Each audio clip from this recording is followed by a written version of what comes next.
يا أيها الذين آمنوا اے ایمان والو، الحمدللہ رب العالمین والصلاة والسلام علی سید الانبیاء والمرسلین اما بعد فاعوذ باللہ من الشیطان الرجیم بسم اللہ الرحمن الرحیم الصلاة والسلام علیک یا رسول اللہ وعلی آلک واصحابک یا حبیب اللہ۔ محترم ناظرین کرام، ہمارا پروگرام ہے اے ایمان والو۔ اس پروگرام میں ہم بات کرتے ہیں ان آیات مبارکہ پر اللہ رب العزت نے جن میں اپنے بندوں سے یا ایھا الذین آمنو، اے ایمان والو کہہ کر خطاب فرمایا ہے۔ آج ہم نے سورہ مائدہ کی آیت نمبر 1 کا انتخاب کیا ہے۔ آئیے سب سے پہلے اس کی تلاوت اور ترجمہ سنتے ہیں۔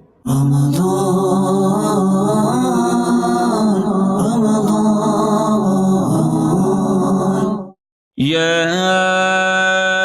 أيها الذين آمنوا أوفوا بالعقود أحلت لكم بهيمة الأنعام إلا ما يتلى عليكم غير محل الصيد وأنتم حرم إن الله يحكم ما يريد۔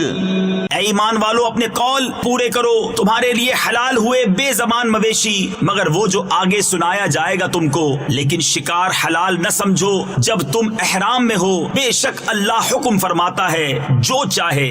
محترم ناظرین کرام، سورہ مائدہ کی اس آیت مبارکہ کے تحت کن عنوانات پر گفتگو ہوگی، پہلے فہرست ملاحظہ کرتے ہیں۔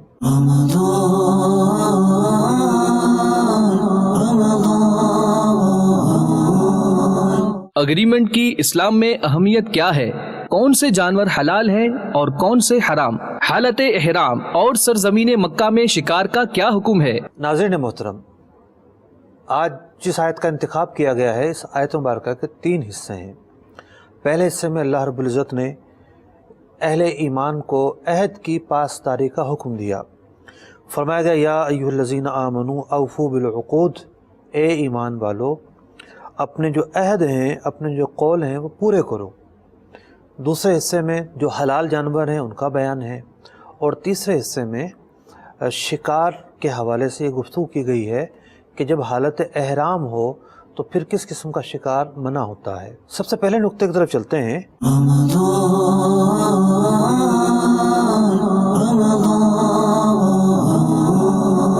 اے ایمان والو جو عقد ہیں ان کو پورا کرو۔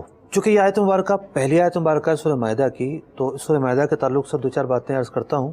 سورہ مائدہ مدنی صورت ہے اور اس ہجرت کے بعد یہ صورت نازل ہوئی، اور 5 سے 7 سنہ ہجری کے درمیان اس کی اکثر آیات نازل ہوئیں، اور اس صورت میں 16 رکوع 120 آیات ہیں۔ حضرت سیدنا عبداللہ بن مسعود مفسر قرآن رضی اللہ تعالیٰ عنہ ارشاد فرماتے ہیں کہ اس صورت میں 18 قسم کے احکام اللہ رب العزت نے اتارے ہیں، اور جس کثرت کے ساتھ احکام بیان کیے ہیں دیگر صورتوں میں اتنی کثرت سے احکام بیان نہیں کیے۔ یہاں عقد کی بات ہوئی۔ عقد کسے کہتے ہیں؟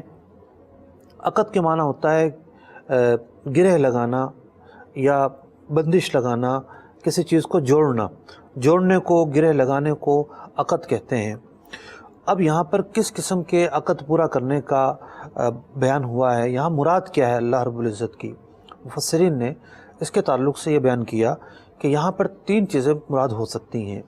ایک تو وہ عہد جو اللہ تعالیٰ نے اپنے بندوں سے لیے ہیں، اللہ تعالیٰ نے جو احکامات دیے ہیں ان کے پورا کرنے کا تقاضا کیا گیا ہے، یا پھر وہ عہد مراد ہیں جو نبی اکرم علیہ السلام نے اپنے امتیوں کے ساتھ کیے ہیں۔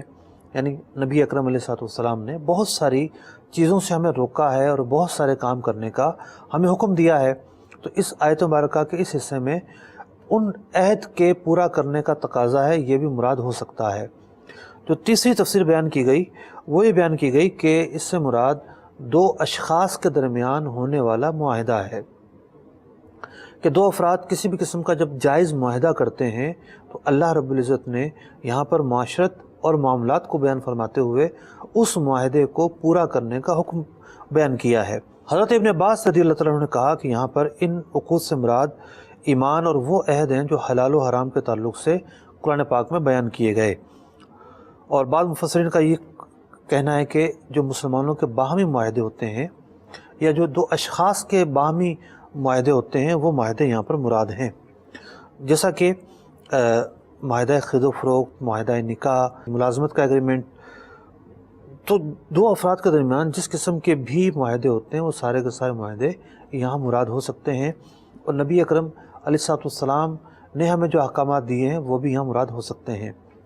مجھے یاد آ رہا ہے کہ امام عبد الوہاب شعرانی رحمۃ اللہ تعالی علیہ کی ایک بہت ہی عمدہ کتاب ہے، لواقع الانوار القدسیہ فی بیان العہود المحمدیہ، یعنی سرکار دو عالم صلی اللہ علیہ وسلم نے اپنے امتیوں سے جو معاہدے لیے ہیں ان معاہدوں کی تفصیل میں امام عبد الوہاب شعرانی رحمۃ اللہ تعالی علیہ اپنے وقت کے عظیم بزرگ گزرے ہیں، انہوں نے ایک کتاب تصنیف کی ہے، اور پھر وہ لکھتے ہیں کہ نبی اکرم علیہ السلام نے ہم سے یہ معاہدہ لیا تو ہم پر یہ لازم ہے کہ ہم اس کی پاسداری کریں۔ نبی اکرم علیہ السلام نے ہمیں سچ بولنے کا کہا، ہم پر یہ لازم ہے کہ ہم اس کی پاسداری کریں۔ نبی اکرم علیہ السلام نے ہمیں اس بات کی تلقین کی، ہم پر لازم ہے کہ ہم اس کی پاسداری کریں۔ تو معاہدہ جو ہے وہ اگر اس کا تعلق معاشرت سے دیکھا جائے، دو اشخاص کے درمیان ہونے والے ایگریمنٹ کو اگر لیا جائے، یہاں اگر وہ مراد ہے تو بڑی اہم چیز ہے۔ اللہ رب العزت قرآن مجید فرقان حمید میں حضرت سیدنا اسماعیل ذبیح اللہ علی نبینا علیہ السلام کے تعلق سے ان کے اوصاف کو بیان فرماتا ہے۔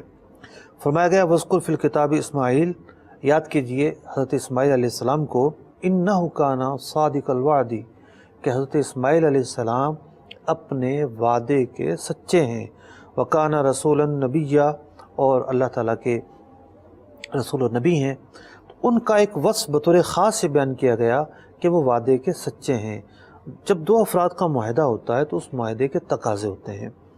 مثال کے طور پر اگر آپ نے کسی کو مال بیچا ہے تو بیچنے والے کی ذمہ داری ہے کہ وقت پر ڈیلیوری پہنچائے یا ڈیلیوری کو ممکن بنائے۔ اگر کوئی شخص خود اٹھانے بھی آتا ہے تو وقت پر جو وقت بیان کیا ہے ڈیلیوری تیار ہونی چاہیے۔ جس نے مال خریدا ہے اس پر یہ حق بنتا ہے کہ وہ وقت پر ادائیگی کرے۔ اگر مال ادھار میں خریدا ہے، جب مدت آ جائے تو موقع پر ادائیگی کرے۔ اسی طریقے سے مال کی جو نوعیت بیان کی جائے، جو کنڈیشن بیان کی جائے، جو کیفیت بیان کی جائے، اس کے مطابق تمام تر تقاضے پورے کیے جائیں۔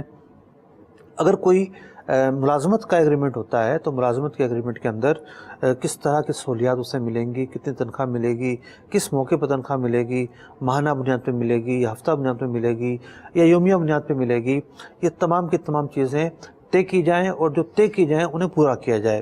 اسی طریقے سے جس نے ملازمت اختیار کی ہے اس کے ساتھ جو کام اور خدمات اور سروسز طے کی گئی ہیں کہ آپ نے یہ کام کرنے ہوں گے، اس پر یہ لازم ہے اپنے معاہدے کی پاسداری کرتے ہوئے ان تمام تر چیزوں کا خیال رکھے۔ دین اسلام کا حسن دیکھیے کہ اللہ رب العزت نہ صرف یہ کہ ہمیں عبادات کی تلقین ارشاد فرماتا ہے، عبادات کی تاکید کرتا ہے، اس کے ساتھ ساتھ جو ہماری معاشرت کے حوالے سے معاملات ہیں، جو ہمارے لین دین کے معاملات ہیں، اللہ رب العزت اس کے حوالے سے بھی قرآن مجید فرقان حمید میں خاص تاکید فرماتا ہے۔ اور تاکید کو دیکھیے کہ تاکید کے الفاظ کیا ہیں، یعنی اگر صرف ملازمت کو بھی لیں تو ایک آجر اور اجیر کے درمیان کو درجنوں طرح کے جو ہے وہ معاملات طے پاتے ہیں، اور قرآن مجید فرقان حمید میں اس مقام پر جزیات پر بات کرنے کے بجائے مرکزی نقطہ بیان کر دیا گیا کہ جو عہد ہیں ان کی پاسداری کرو۔ ایک واقعہ حدیث مبارکہ میں ملتا ہے، بڑا ہی ایمان افروز واقعہ ہے۔ حضرت زید بن ثنا رضی اللہ تعالیٰ عنہ، انہوں نے اسلام قبول نہیں کیا تھا، یہودیوں کے بہت بڑے عالم تھے۔ حضرت عبداللہ بن سلام رضی اللہ تعالیٰ عنہ جو کہ اسلام میں داخل ہوئے، اور حضرت عبداللہ بن سلام رضی اللہ تعالیٰ عنہ بھی یہودیوں کے بڑے عالم تھے، پھر اسلام قبول کیا۔ تو یہ حضرت زید بن ثنا رضی اللہ تعالیٰ عنہ کو انہوں نے دین اسلام کی تعلیمات پہنچائی، انہوں نے جو چیزیں توریت میں پڑھ رکھی تھیں نبی اکرم علیہ السلام کے حوالے سے، انہیں تجسس ہوا کہ مجھے وہ نشانیاں دیکھنی ہیں۔ پہلے تو نبی اکرم علیہ السلام کا چہرہ انور دیکھا، تو فرمایا کہ یہ چہرہ کسی جھوٹے کا چہرہ نہیں ہو سکتا۔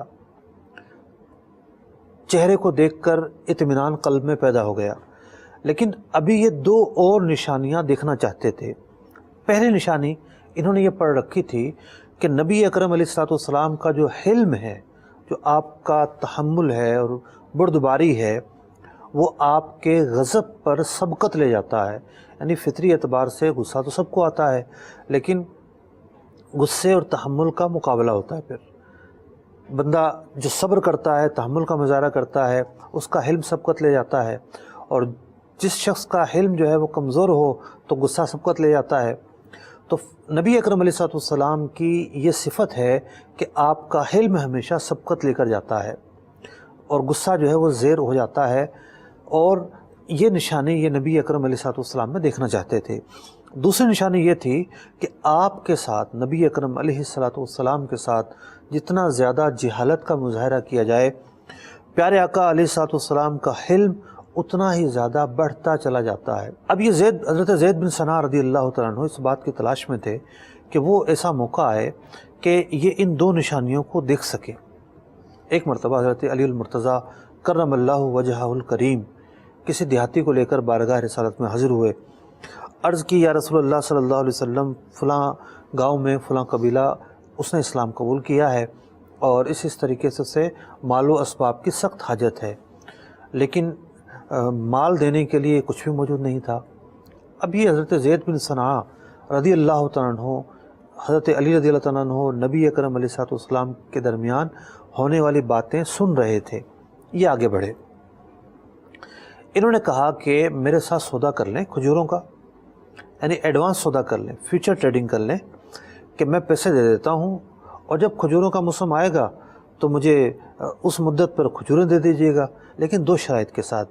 جس باغ کی کھجوریں کہوں گا اس باغ کی کھجوریں دینی ہوں گی، اور ہمارا سودا جب ہوگا تو کھجوروں کا جو وزن ہے وہ طے ہوگا اور اتنی کھجوریں دینی ہوں گی۔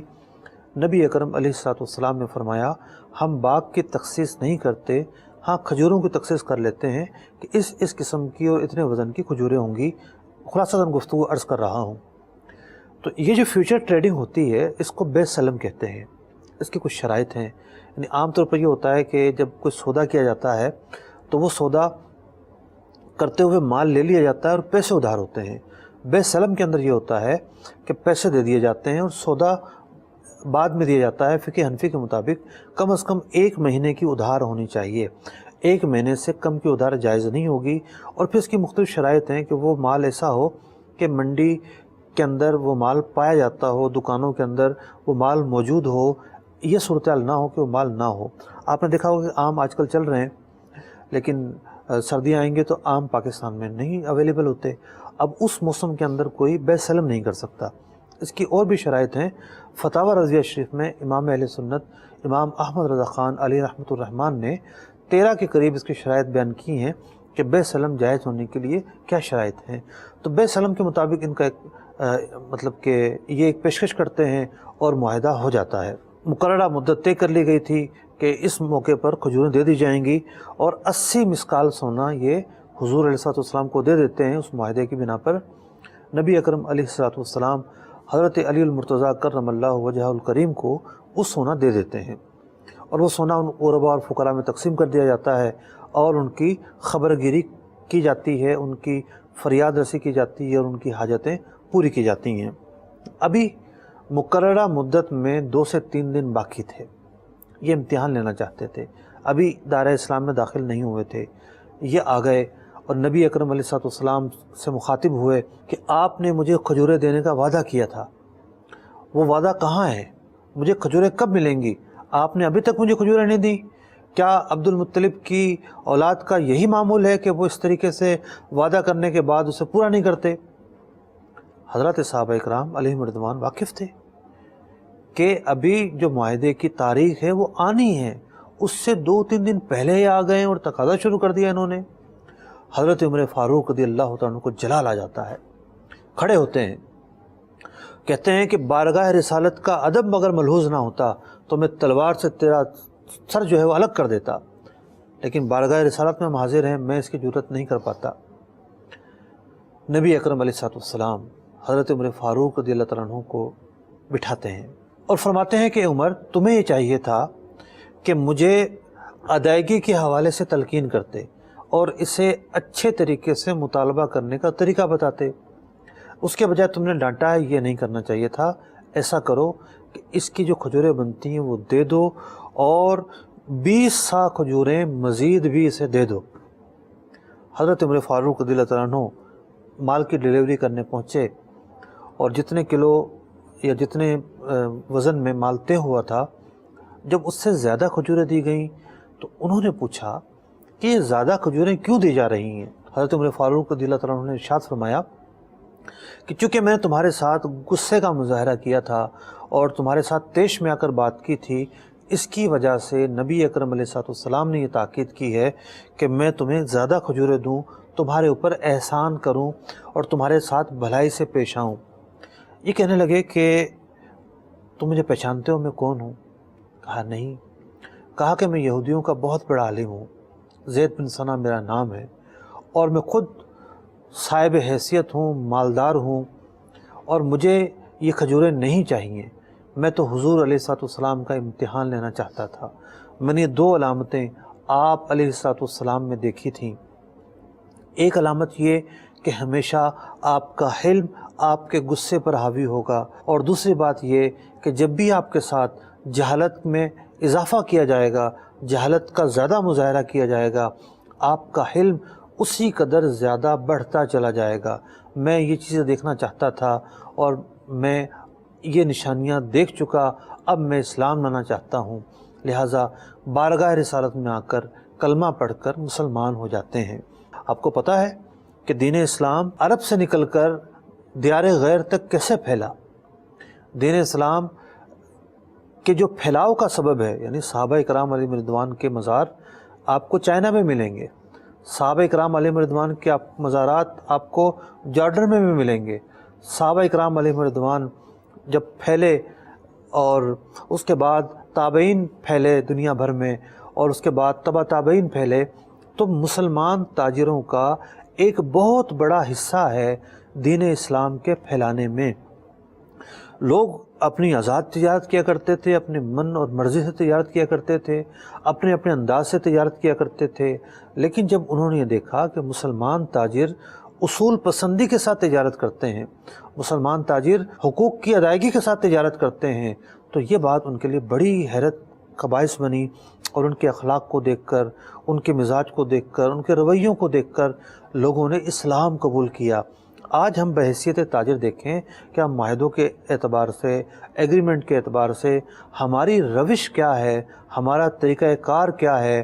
ہم بعض اوقات ہمارے تاجر یوں کہہ لیجئے کہ سٹے کی طرح کھیل رہے ہوتے ہیں، یا آر یا پار، یا تو ہم کی پیمنٹ ادا کر دیں گے، اور یا پھر یہ ہے کہ چلو سامنے والا بندہ جو ہے وہ 4-6 مہینے ہمارے پیچھے رلتا رہے گا، اور ہمارے جو برہم ہیں، ہمارے جو وعدے ہیں اور جو بار بار کی تسلیاں ہیں وہ ان سے شاید مان جائے گا اور شاید ہماری بات مان لے گا۔ ایسا نہیں ہوتا، لوگ بد دعائیں دے رہے ہوتے ہیں، لوگ کوس رہے ہوتے ہیں، لوگ ناراضگی کا اظہار کر رہے ہوتے ہیں، بلکہ بعض لوگ تو ایسے ہوتے ہیں کہ قرضہ لے کر قرضہ نہیں دیتے، مال کی پیمنٹ کرنی ہے وقت پر ادا ہی نہیں کرتے۔ نوافل جناب حج ادا کرتے ہیں، ہر سال فیملی کے ساتھ عمرے پہ جاتے ہیں، اور جن لوگوں نے پیسے لینے ہیں وہ لوگ دھکے کھا رہے ہوتے ہیں۔ تو یہ عہد کی پاسداری نہیں ہے، یہ عقود کی پاسداری نہیں ہے۔ قرآن مجید فرقان حمید کی جو تعلیمات ہیں یہ عمل اس کے خلاف ہے۔ اسلام میں پورے کے پورا داخل ہونا ہے، یہ نہیں کہ صرف عبادات کرنی ہے وہی کافی ہے، نہیں، شریعت کے ہر پہلو سے جو تعلیمات ہیں اور جو تقاضے ہیں، تمام کے تمام تقاضے پورا کرنا ہماری ذمہ داری ہے۔ اسی لیے اللہ رب العزت نے ارشاد فرمایا، یا ایھا الذین آمنوا اوفوا بالعقود، اے ایمان والو جو معاہدے ہیں، جو ایگریمنٹ ہیں، اس کو پورا کرو اور اس کے تقاضوں کا خیال رکھو۔